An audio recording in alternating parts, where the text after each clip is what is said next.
Hello guys, जैसा कि आप सभी जानते हैं हमारा steno for all YouTube channel है। यहाँ बेसिक से लेकर एक्सपर्ट लेवल की आपको क्लास उपलब्ध कराई जा रही है। ये 71 शब्द प्रति मिनट की गति पर डिक्टेशन हम दे रहे हैं आपको। 436 शब्द हैं और आप हमारे डिक्टेशन को हमारे वेबसाइट www.stenoforall.com पर जाकर भी टाइप कर सकते हैं और अपनी त्रुटियों का मूल्यांकन प्राप्त कर सकते हैं। किसी भी गति पर 140, 160, 180, 80, 70 कोई भी स्पीड पर आप इंग्लिश या हिंदी की डिक्टेशन हमारे पोर्टल पर जाकर कर सकते हैं। सभी तैयार रहें 80 शब्द से 71 शब्द प्रति मिनट की गति के लिए। रेडी?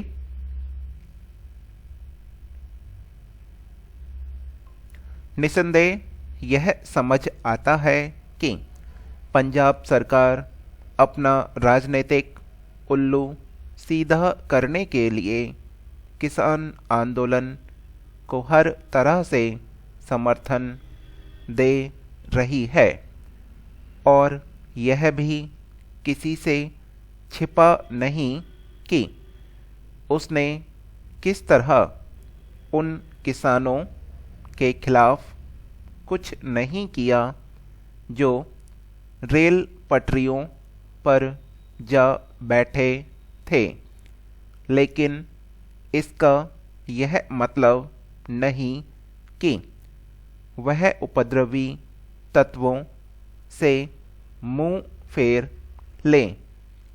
यदि सत्ता में बैठे लोग संकीर्ण स्वार्थों के फेर में राजधर्म की इस तरह खुली अनदेखी करेंगे तो केवल अराजकता को ही बल नहीं मिलेगा, बल्कि अन्य तरह के भी अनर्थ होंगे।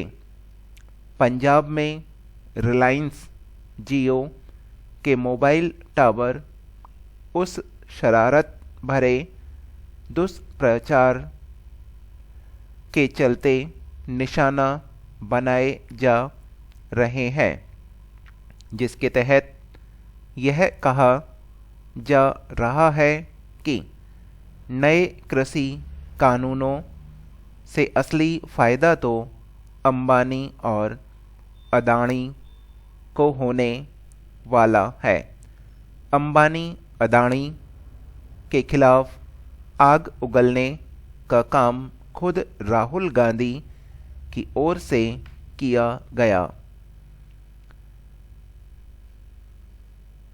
इसके बाद यह सुनियोजित दुष्प्रचार इस तथ्य के बाद भी शुरू हो गया कि ना तो अंबानी की कंपनियां किसानों से सीधे अनाज खरीदती हैं और ना ही अदानी की। यह भी एक दुष्प्रचार ही है कि नए कृषि कानून लागू हो जाने के बाद न्यूनतम समर्थन मूल्य की व्यवस्था तो खत्म हो ही जाएगी। किसानों की जमीनें भी लिन जाएंगी, क्योंकि हम सभी अपनी प्राथमिकताओं के आधार पर नव वर्ष में संकल्प लेते हैं।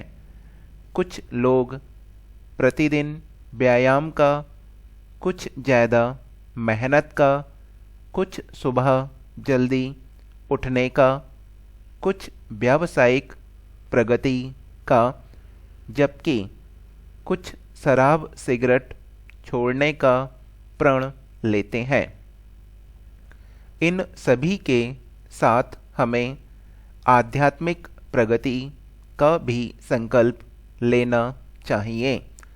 हमें एक अच्छा, नेक, पवित्र और सदाचारी इंसान बनने के लिए भी प्रयत्न करना चाहिए।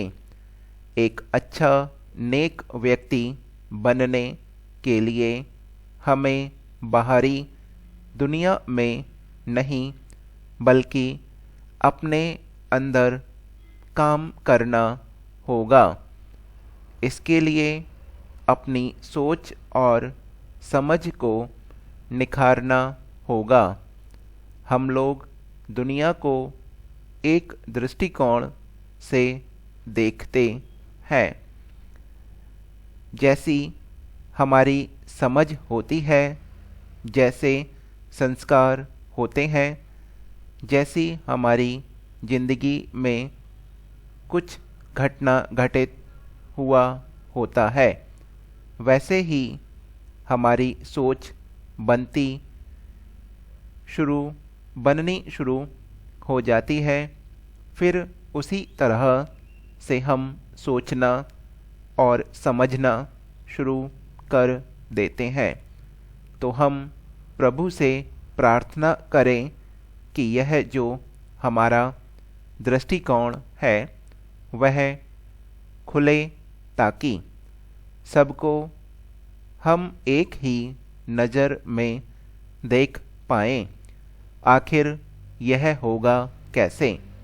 जब इंसान भजन अभ्यास करता है तो उसे प्रभु के दो जाति रूप का अनुभव होता है, ज्योति और श्रुति।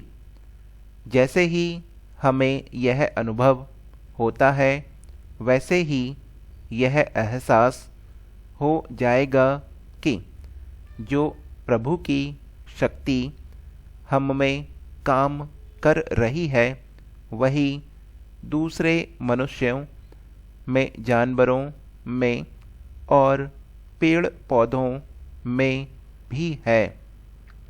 हम सब उसको अपना समझने लगेंगे। यह हमारा डिक्टेशन समाप्त हो गया। गूगल मीट का लिंक दिया गया है, जो भी जोड़ना चाहते हैं जुड़ सकते हैं।